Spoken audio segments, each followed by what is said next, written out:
Lumière sur le premier roman de Céline Coll, Toutes ces vies où nous nous sommes aimés. Céline est autrice, blogueuse et journaliste en Côte d'Or. Passionnée par les relations humaines, les mystères de l'univers, mais aussi l'histoire avec un grand H et les histoires. Elle va donc nous raconter l'histoire de ce roman. Bonjour Céline. Bonjour Cynthia, bonjour Totem. Alors pour tout dire, nous avions déjà parlé de ce roman en septembre dernier, mais après une première vie, il en connaît une deuxième, ce qui finalement va de pair avec son nom, Toutes ces vies où nous nous sommes aimés.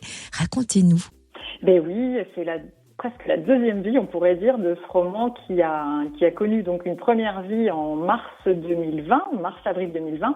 En plein confinement, j'avais décidé de m'auto-éditer parce que ça me semblait être le moyen le plus sûr et le plus simple de donner naissance à ce livre. Et puis finalement, il a été remarqué par la directrice éditoriale des éditions Jouvence. Donc on l'a un petit peu retravaillé ensemble et il est ressorti cette année, le 9 mars, très exactement. Est-ce que vous pouvez nous résumer l'histoire de ce roman ? Oui, alors c'est l'histoire de Valentine, ça commence comme ça, qui est une femme qui approche de la quarantaine, qui est mariée, qui est heureuse en ménage, qui a un petit garçon. Tout va bien dans sa vie, personnelle et professionnelle. Mais il y a juste un petit truc, c'est que elle se sent un peu envahie par une sorte de fantôme, enfin une sorte de souvenir. C'est le souvenir de cette passion qu'elle a vécue il y a presque 10 ans, une passion qu'elle a vécue avec Jean.